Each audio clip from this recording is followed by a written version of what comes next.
Hello and welcome to the first Access Matters session of 2021.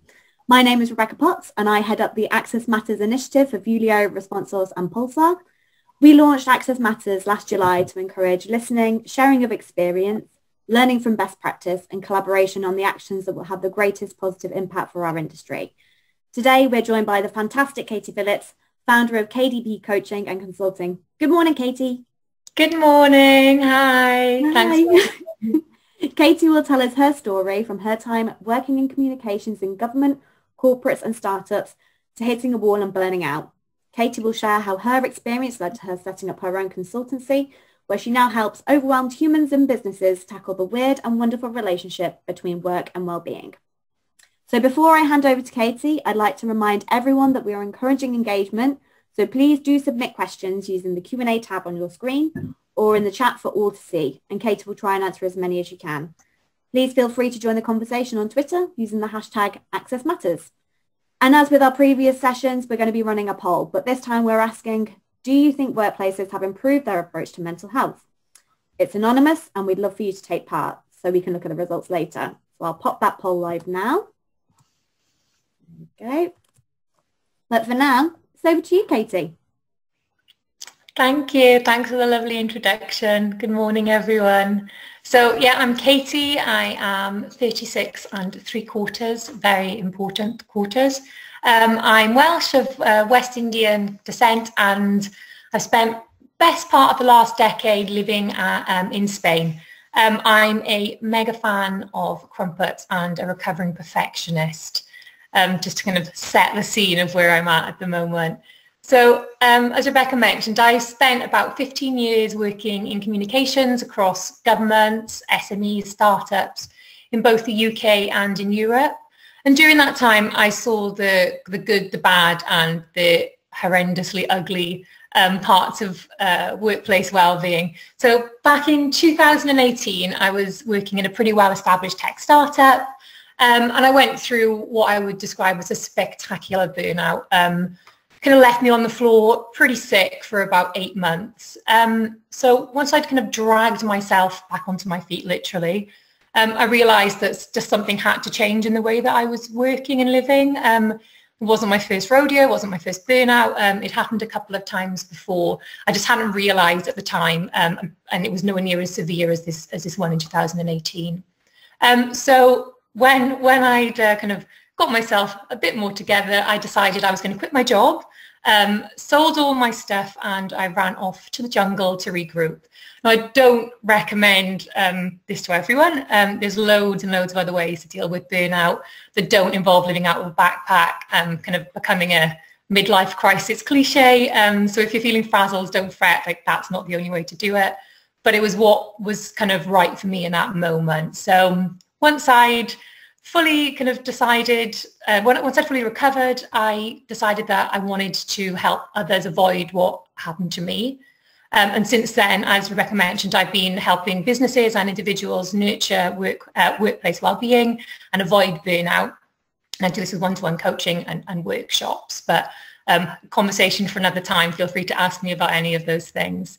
So what landed me in that burnt out kind of state in the first place?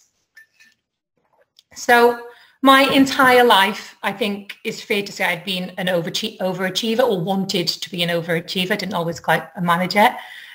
Complete perfectionist. So I threw myself at everything 110%, and my professional life was like no different at all.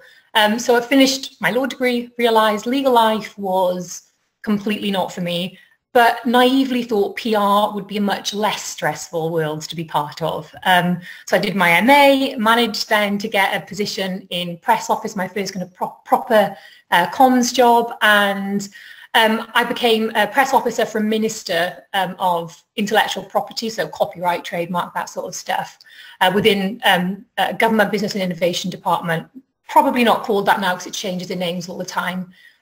This totally wasn't a glamorous job. So all of my mates went into lovely big agencies in London, were working with brands, doing like lots of cool events and stuff. I certainly wasn't. But it gave me this role gave me a really good kind of short, sharp shock. and lots of insight into what a career in press was going to mean for my kind of well-being in work.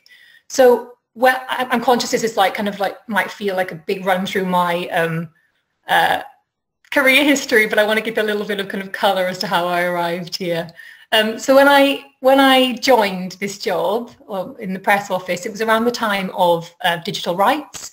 It was a really hot topic, and this was kind of how long ago it was around whether we could burn CDs, what royalties musicians were going to get paid, all this sort of stuff, which meant it had loads of celebrity lobbyists, and they were getting loads of column inches. So between taking actual like paper clippings, because it was still like not really online at that point, not so much, being screamed at each day by officials, completely not personal, it's just that was how things were, like real thick in the thick of it type stuff. And just being young and not having a great manager, by 1 year into this role, I was completely done in. And I say done in, but I don't. This wasn't burnout.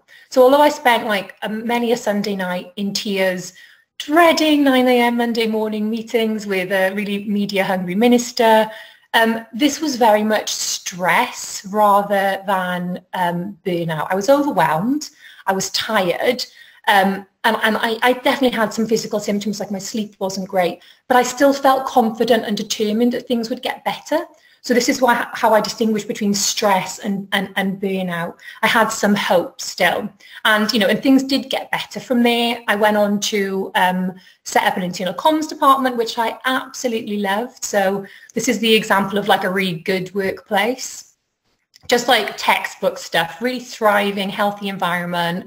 Loads of support from my managers or senior people, great relationships within my team and across them, loads of trust, autonomy, just like space to grow, all the stuff that, we're told is what makes workplaces great, and it really does. And because of this, work was healthy, I was healthy, and I was probably as calm, engaged and productive as I've ever been in work. But I was still pretty early on in my career. Just so after a couple of years, even though I was loving it, I felt like I needed a new challenge, especially as I was watching my mates in agencies, bouncing from agency to agency. I felt like I needed to do something new as well. And at this time, I got a new job, still in government, still in communications, but I moved to Europe. So I went to Spain at this point.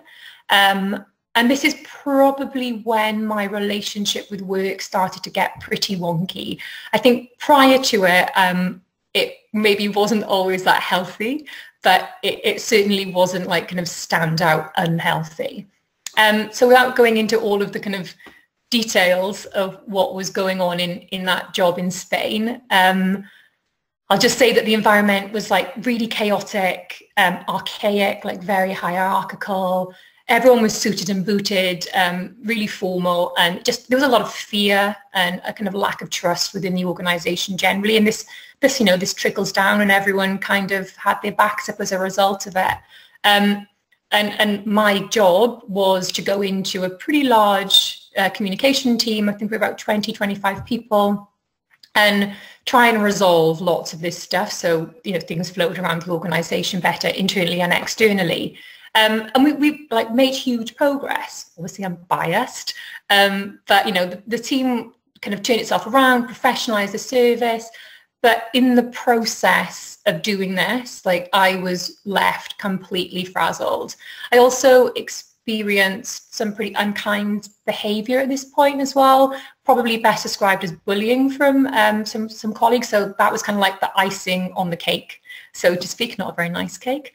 And, this was the first time that I started experiencing physical signs of poor mental well-being. So my sleep got pretty bad. I started getting loads of headaches, neck ache, backache, which eventually developed into sciatica, which is like shooting pains down the leg. Just like really, my body was giving me loads and loads of signals that something wasn't right. And emotionally, I was exhausted. I felt like I didn't know how to be effective there anymore. And this was for me like the main difference between the example of the stress in that press office role, and this was a real burnout because of that kind of mental state. Same feelings of overwhelm, same feelings of tiredness, but I was really distancing myself from work. I just felt like I wasn't able to be there. I felt really empty. And that's a really good how I like to distinguish the difference between stress and burnout. So stress is very much about feeling too much, like everything feels too much work, too much pressure, too much noise. Whereas burnout is more a feeling of kind of not enough. So not being competent enough, feeling empty, feeling like you can't really go on. You just not filled with kind of hope or expectation that anything great is going to happen. So I jumped ship. Rather than kind of resting and getting myself together, I thought, okay, I'll just start something new and that'll be fine. So I went into business strategy, so working on business strategy and corporate social responsibility, all very much in communication, but, you know, quite a big shift, totally different team. And on the outside, like, it looked good. It helped for a while, but on the inside, something was still amiss. So I was pretty jaded by this point. Like, although I was getting my work done and it was being done well, there was never any complaints. I constantly kind of had kind of twangs of resentment towards the organisation I was working for. I questioned my ability. So like, on the outside, I looked happy and fine, in control, putting on a brave face, very good at doing that. But on the inside, I was pretty miserable by this point. My inner critic was almost never quiet, and it followed me around inside and outside of work. You know, we spend so much of our time at work that it's impossible that it doesn't have a knock-on effect outside of that space as well. So another 2 years on, again, this kind of boom and bust cycle, I decided that it wasn't so much the work itself that needed to change, although that did need to change. It was my entire environment, because it spilled into my kind of day-to-day life as well. So I decided to get a job in Barcelona. I loved the city. I wanted to be somewhere that was a bit more fun. I was in the south before this, much smaller kind of touristy place. I wanted somewhere with less suits, just a bit more casual, that I could be a bit more myself and be around people that were more like my mates. So naturally, I ended in a tech startup, the epitome of kind of friendly, cool workplaces. And the job itself should have been a breeze compared to what I was used to. It was internal comms manager, doing some project stuff, like really, like we were about 150, 200 people rather than almost 2,000 that I'd been in. Just, you know, it should have been easy and pleasant and nice. So if the job in internal communication was like the good, the last two roles in southern Spain were the bad. This one was very much the horrendously ugly part. So my background wasn't tech. I was the only female kind of in a room full of alpha males most of the time. My job scope was constantly in flux because, well, one, because of the nature of startups, but two, because there was quite a lot of dysfunction within the leadership of the organization. And that resulted in lots of tension in relationships as well. Not necessarily with me at this point, but with lots of colleagues around me who'd been there a bit longer. And being like a big empath, I soaked up a lot of that kind of drama as well. This is completely not the fault of the organization. That's my doing. But yeah, I felt like an imposter. I was surrounded by this kind of negative energy, and then they go and drop a gigantic project on top of me. So a couple of years ago, GDPR came out, and this company was essentially a data collection a business at its core. I didn't want to do the project, but I was kind of the only person there that had like proper big project management experience with some legal background, and it got dropped on me. And this was the kind of steep, slippery, ugly slope to like absolute chronic burnout. So I started getting really sick. My body gave me loads and loads of signals way ahead of it happening. So just like the times before, I had headaches and muscle pain. And I thought, well, okay, well, I've had that before, not realizing it was burnout, but I've had this before, it'll get better. So I still had a little bit of hope. But then things started to kind of progress. I was getting skin complaints, having stomach issues. So I was, like kind of eczema on my face, which I've never experienced. Gastritis that was so bad that in the nighttime I couldn't really lie down to sleep because it would feel like it was like heart attack. I had twitch in my eyelid. So if anyone's experienced that, you get that annoying flicker, but it just didn't stop. And I was just quite anxious. I spent a lot of time in the toilets crying. I say that smiling. I wasn't happy, but yeah, I spent a lot of time very emotional and just really unhappy. And then outside of work, I was drowning my sorrows. Like Barcelona is a great place to mask misery with an active social life. And this kind of went on for months. I was convinced that all of these things would, once I finished the big project, would just go away. And they didn't. So I kind of just kept working and just got sicker and sicker, basically. My headspace at this point was pretty bad. Like I genuinely was just, I think I was a bit of a wreck. And then my sleep got so bad that I stopped sleeping. So unless I was heavily kind of sedated, I probably was only getting around an hour a night, if that. So going to work, I was in a daze. Like at some points, I couldn't tell whether the conversations I was having were actual, they actually happened, or if they were all part of that kind of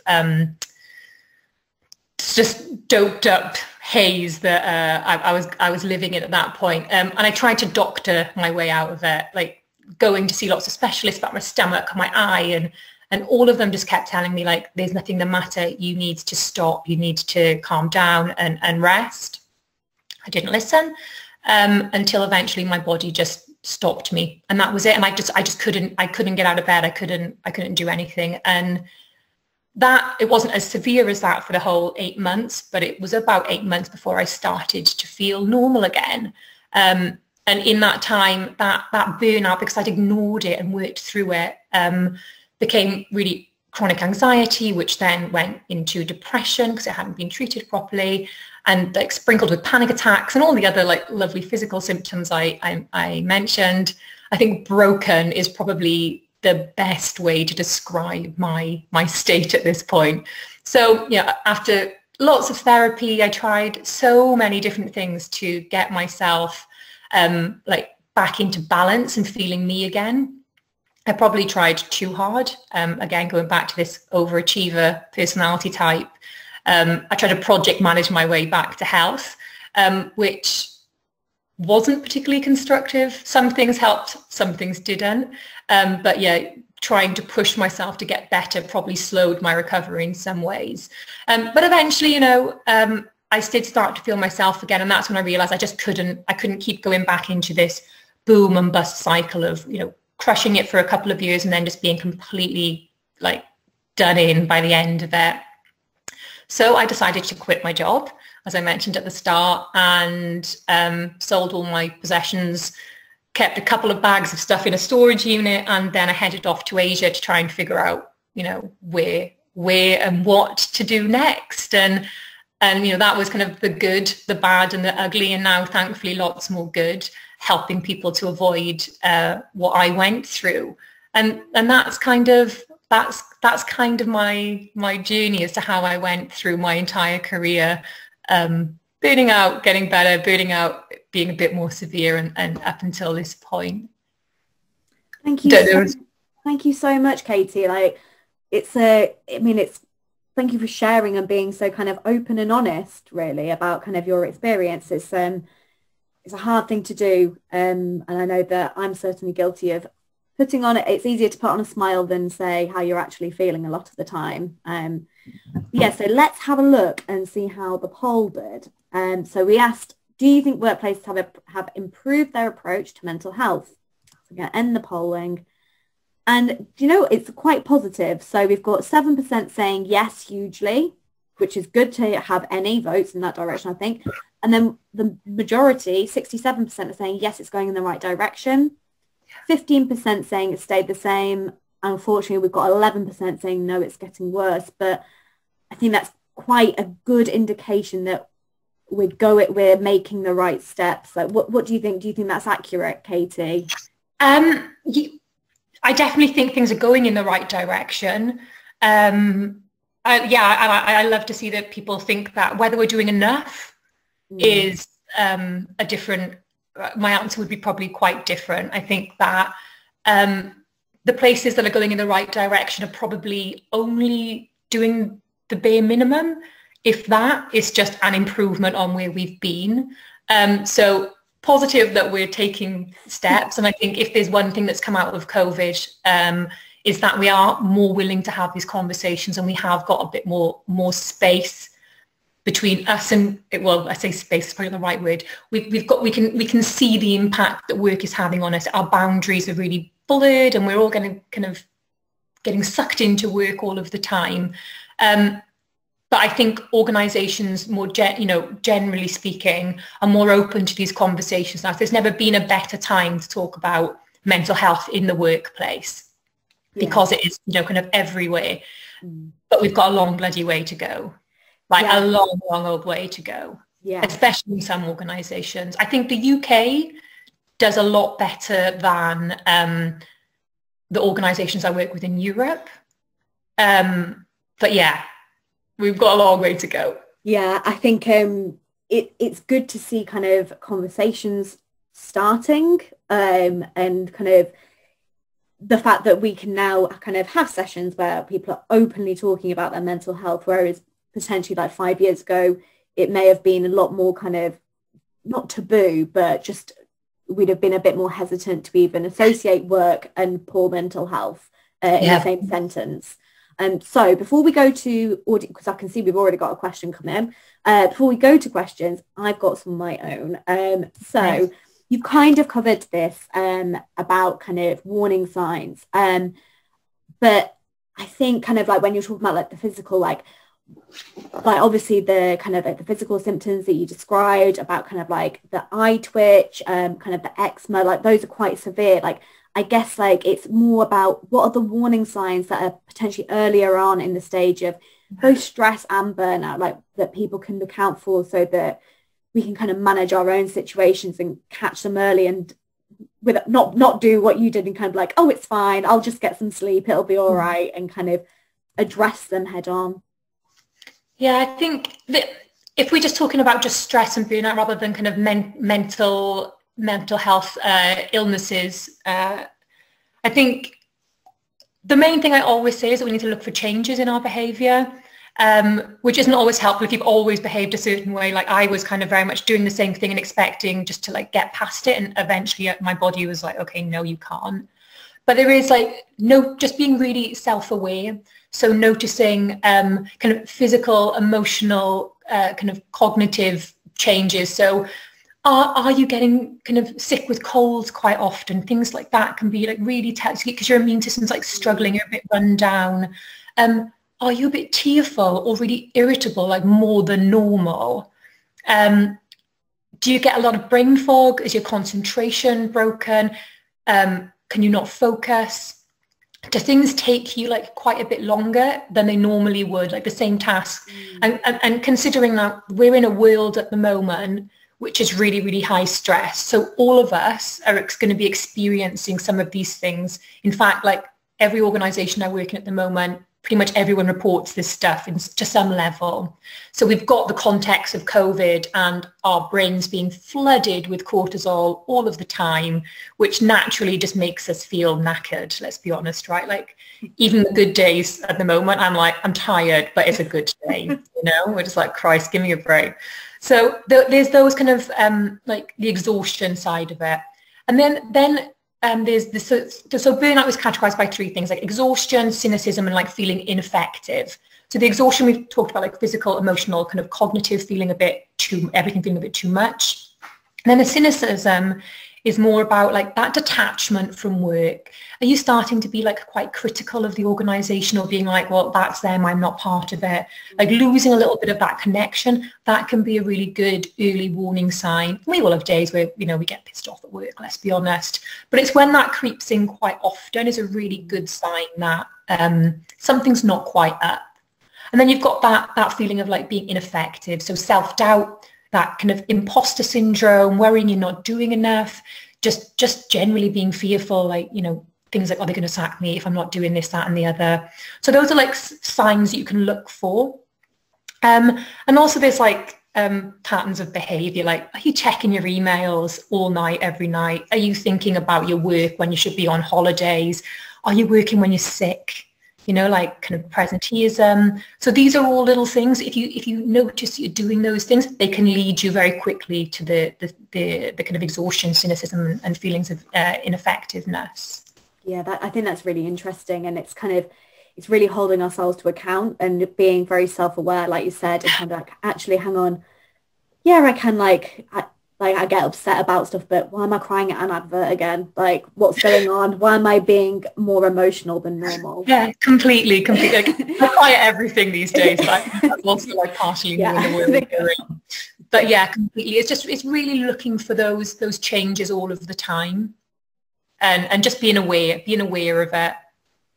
Absolutely. So obviously you've got a background in PR and comms, but you're not working in it anymore, but I assume that some of your clients are probably PR and comms people. So do you think that the PR and comms industry is doing enough to remove the stigma around mental health?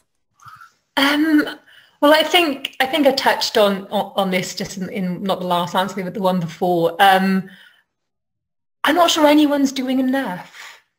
I'm just not. I just think that we're doing stuff, and like, you know, the 67 said we're going in the right direction. I completely agree. Like, we are making massive progress, but are we doing enough? Are talks about it enough?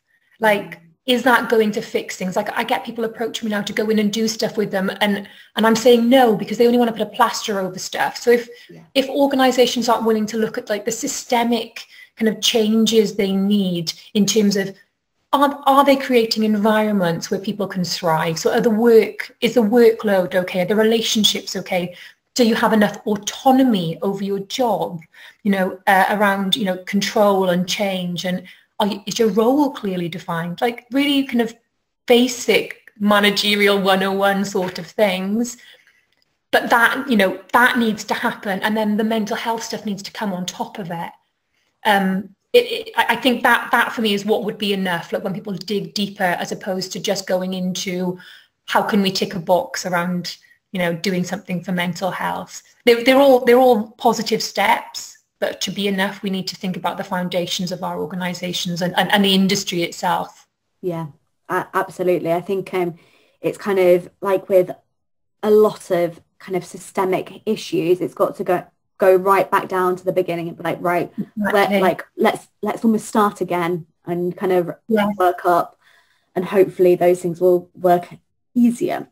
So this kind of leads on really. So as individuals, we all have our part to play in dismantling the stigma around mental health. So other than talking about it more openly, like we're doing now, is there anything else that we can do to help normalize it? I think the talking is really important, but it's not just the talking, it's the conversations. So it's like that is a dialogue, as opposed to just like kind of pushing messages out, which is very much like kind of PR versus marketing, I guess. We go back like very old fashioned kind of theory around it. But having a dialogue where we are really aware of ourselves and of others. So being able to know what those signs and symptoms are. So if we spot them, we can call them out kindly, but like start fruitful conversations. You need to be really aware of what's happening rather than just kind of make assumptions around it.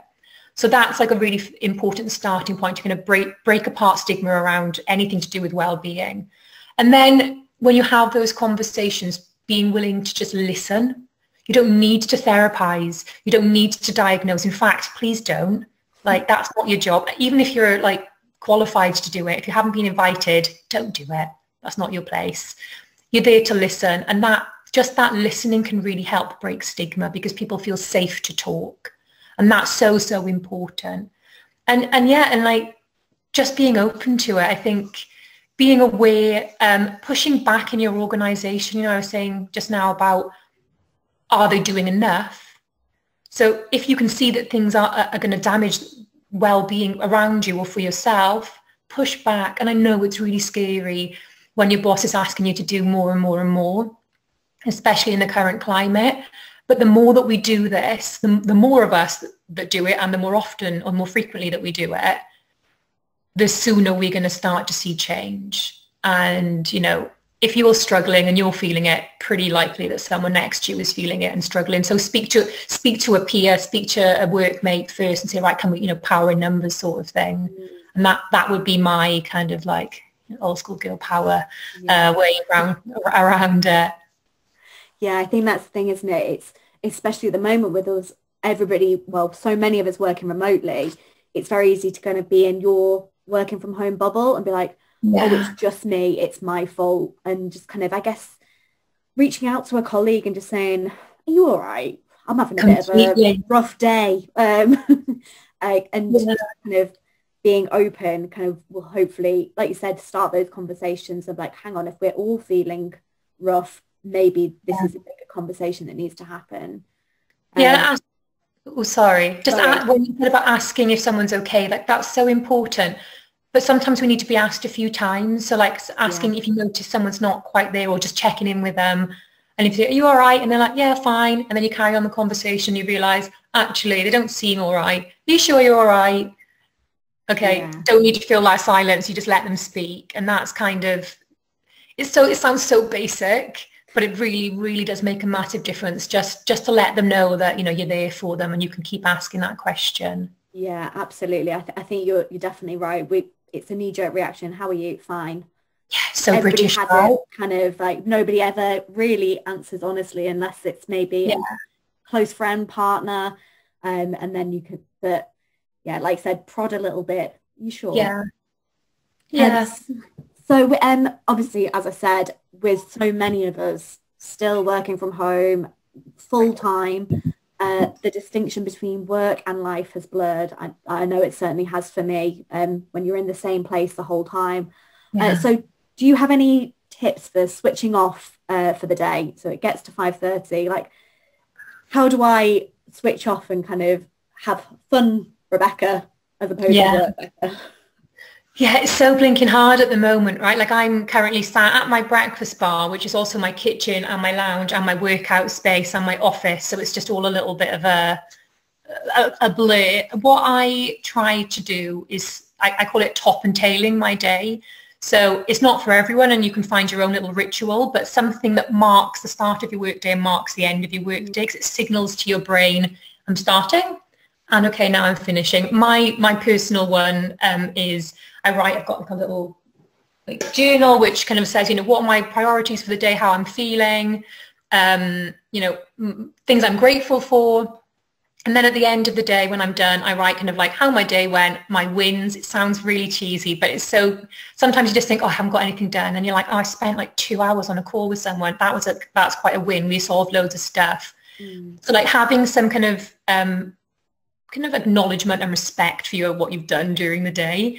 And then I write my to-do list for the following day. So when I close my book, close down my computer and push everything away, I know work's done. And I don't have that, like, oh shit, I've got to remember. Sorry, I don't remember. I'm like, blinking heck, I've got to remember that I need to do X, Y, Z tomorrow. So I try and get it all done, close it and put it away. Then once you've done that, try and do something like some kind of movement. Doesn't need to be a hardcore workout, or walk around the block, or doing something with your hands if you're like crafty or cooking, because it just uses a different bit of our brain, listening to some music, something that's like really unrelated to what you've been doing all day and away from a screen preferably. But movement in one form or another is always the most effective way to for our bodies to process the kind of stress hormone, the cortisol that we've built up during the day. There's nothing better than movement to do that. Yeah, that's really good advice. I think I like the idea of kind of starting and ending the day with almost kind of like what am I grateful for? Like, what do I want to achieve? And then looking back to it, it's like, oh, actually, do you know what? Like, I was grateful for that at the start. I've kind of maybe had a bit of a rough day. But I'm Yeah. still actually grateful for that because I still have that thing, and just kind of almost revisiting that thought that you Yeah. had at 9 a.m. in the morning. Yeah. So obviously with everybody being at home a lot of the time, we also kind of take on emotional and kind of like the mental well-being of other people. So do you have any advice on supporting loved ones who are struggling with mental health, whether they're being open about it or if you can kind of just see Yeah. them having a rough time? I think this kind of very much depends on, well, not how you support them, but the approach depends on, I would say, whether or not they've got a kind of a diagnosis. So do they have a kind of, has something been kind of already figured out? Do we know what's going on with them? If you do, read up around it. Try and understand a bit more about what they're going through. So you haven't got to ask them to explain it, because it can be really, really difficult when you're in a bad place to try and have to explain what you're feeling to someone. So that would be something, a really supportive way. And then when they're in having a good day, ask them what it is that they need. So, when you're not feeling great, or when you're struggling with whatever it might be, what is it that you like, or what is it that you don't like? How can I best support you? So on the days where everything's a bit much for them, you've already got a bit of a plan. So you don't have to, so maybe they want space, maybe they want to sit in silence with you, maybe they want to go and kick a football around, whatever it is. You kind of know, you've got a little buffet of things that you can do to support them. If you haven't had a conversation around their mental health and you've just noticed that they're not themselves, very much like I was saying about, with a colleague or yourself, be aware, ask them like, hey, are you all right? I've noticed, but stick to what you've actually seen without making assumptions. Do you want to have a chat? What can I do? And just listen. Don't try and do anything more than just listen, and keep that, a very American expression, but like hold that space for them. Yeah. And I think that's the most supportive thing you can do, like, depending on whether they've got a diagnosis or whether you're trying to figure out what's going on with them. Yeah, I think that's it. I think that's, if there's one key takeaway from this, I think it's listen, really, and kind of be present. So we've had quite a few questions come in. I've got some in the chat and I've got some in the Q&A. So I will start with Q&A. Right. Fire away. I'm just going to quickly plug my laptop in so it doesn't, sorry, technical dramas of home work.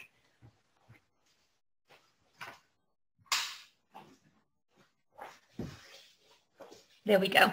So the first question has come in. Do you feel we need more training and education into what mental health is, for example, and how as managers we handle that with our teams? Yeah, completely. Like one of the, that sounds like a really big plug, but one of the things I do with organizations is go into work with managers. So getting them to very much understand the signs and symptoms, but giving a really kind of simple framework to have those conversations that we just touched on.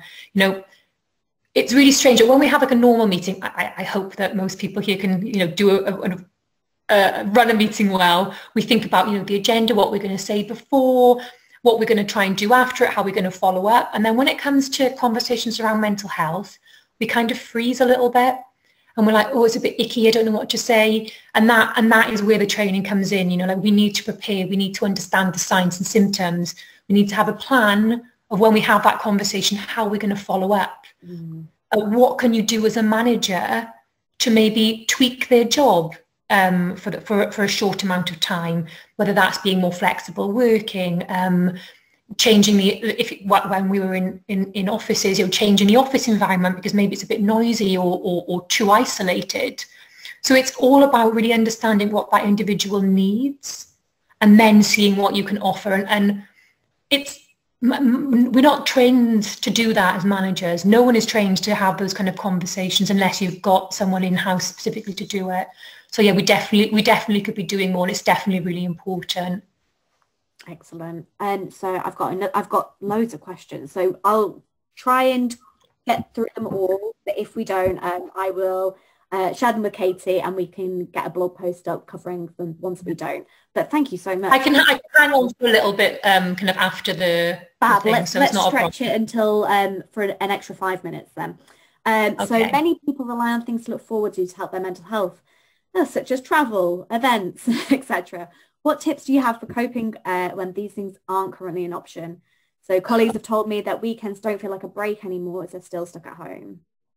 Yeah, this is like, I wish I had a magic wand for this because I'm struggling with it as well. Like I travel a lot, and it's really, really difficult. I think you have to do what works for you. And I'm always really reluctant to say, do this, do that, because we all need different things. I know that picking up things that I used to love when I was little have really helped when I've been in a bit of a kind of crappy patch. So I really liked to draw when I was little and doodle. So I started doing lots of doodling again. One thing my therapist told me was, what was a thing that you just felt really free doing when you were little? And that for me was cycling. I really like to be on my bike. So I bought a bike, and I know we can't travel, but we can, we're still allowed to go out on our bike. So like thinking about things that you used to do for fun.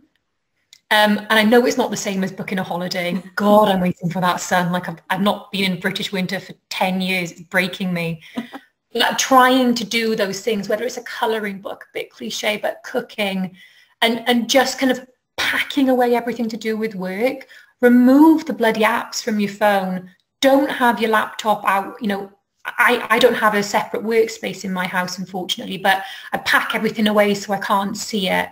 And trying to kind of find things on the weekend, like I know we're all a bit sick of Zoom, but it still is really important to have a call with your mates or with loved ones to have that connection. So just trying to fill it with fun things, which aren't just sitting around watching telly, because if that's not really a thing, you all of a sudden go, at least I do, go straight back into, well, I may as well be working, so I'm not having fun. And I think that's the difference. When I fill it with things that I enjoy, I can then switch off. Yeah, I think that's really good advice, actually, of kind of what did you enjoy doing when you were little? And I like kind of subconsciously, I must have done that this weekend because I decided to do some baking, which I used to love doing when I was little with my mum. So clearly it must have been something in there that made me go, this is going to help. So we've got some more questions here. So as a director of an agency, what things should I be looking for in team members on the border of burnout or stress? How do I tell the difference from serious issues and maybe not so serious issues? So I guess people that are just, we all have bad days, like how to distinguish between an underlying problem and somebody just having a bit of a rubbish Tuesday. I think, again, it all boils down to like awareness and relationships. It's hard to know if they're having a rubbish Tuesday or if it's something that's been happening for a few weeks, if you're not aware of them and having kind of constant check-ins. Very difficult at the moment because we're on Zoom and we're not in a physical space together. But that is the first, that's the one thing you need to look out for is it a change, like a one-off, or is it a gradual change that's been happening and you're seeing it and the severity of it? We can all be a bit grumpy some days, but are they snapping? Is it something that's, it's a bit of a gut feeling as well. Then there's more kind of tangible stuff, so like in terms of productivity. Are people being much slower to respond? Are they dropping the ball a little bit? Is that, if it's usual for them, then there's it's a poor performance type thing perhaps. But, getting to kind of the data bit of it, of what's happening to their work. Are they being, is there a lot of absence? Why are they off? What are they telling you? I used to say that I was off because I was tired, like because I wasn't sleeping, which was true, but I was not sleeping because I was completely done in with work. So that's another one. And then conversation. How are they talking about themselves in that conversation? Are they kind of really negative about themselves? Are they quite defensive as well? That can be another symptom that things aren't quite right and they're batting things away.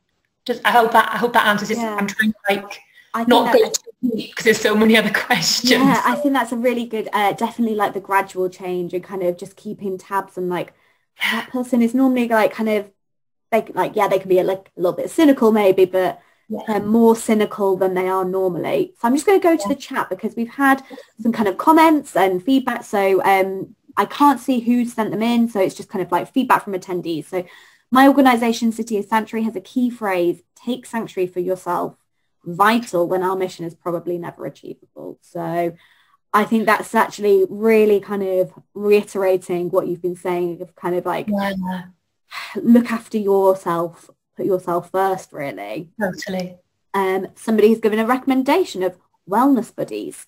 I have a wellness buddy, as I call her at work. In fact, I have a couple. I think this should be encouraged in workplaces. Have you seen this in kind of and I just saw someone mention about coffee roulette. We used to do that in the tech startup I was in. I should say that startup, like, my teammates were absolutely wonderful. It was more like the organizational thing. This is really, really important at the moment. And I know we don't want to get on the blinking Zoom and do more screen time, but these buddies, you know, especially for someone that's kind of outside your team, I think it can be really helpful, because you're less likely to talk about your work when it's something that isn't someone that's, you know, directly involved with what you're doing. Super helpful. Definitely encourage it. I can't recommend it enough. The only thing with coffee roulette is that it's random usually, and you have a different person, so it's good for connection, but it can mean that if you've got if someone's struggling, you don't necessarily pick it up because you don't know them as well. So there's benefits to it, but the buddy thing is you're going to notice changes more often and be more open to talk about stuff as well. Yeah, I really like the idea of kind of wellness buddies. Might have a think about that one for us. And we've had somebody in the chat say the most impactful event we had in our workplace recently was a member of the exec sharing their story about their breakdown, stress, anxiety struggles. Really opened people up to the idea it's okay to not be okay, and okay to tell people you aren't okay as well. So I think certainly, like, what I hope that everybody that's been able to join us today has seen, it's like hearing from you, it's like, oh, okay, like kind of maybe recognizing some of those symptoms in themselves, or kind of just realizing that it doesn't make you a lesser person, or it's completely fine to not be fine all the time, really. Yeah, completely. We've got 2 questions, but I don't think we're going to have time for them, because I think they're quite big, about kind of like company culture, and also about kind of which sectors and size of company and stuff. So what I'm going to do, if that's okay with everybody, is I'll email them to you, Katie, and get your kind of opinion on those, and then we can have a follow-up post. But yeah, thank you so much for your time today. It's been absolutely fantastic. I've personally found it really useful, and I hope that, I think seeing the chat and the engagement, it's definitely been really useful to everybody else as well. So thank you so much for your time. A recording will go out to everybody that's joined us and everybody that wasn't able to make it as well. So yeah, that's everything really. Thank you so much. Thanks for having me, and thanks for all the questions. Feel free to send them over, and I'll give you my thoughts on them. Fab. Thank you so much. Okay, take care everybody. Bye. Have a lovely day. Bye.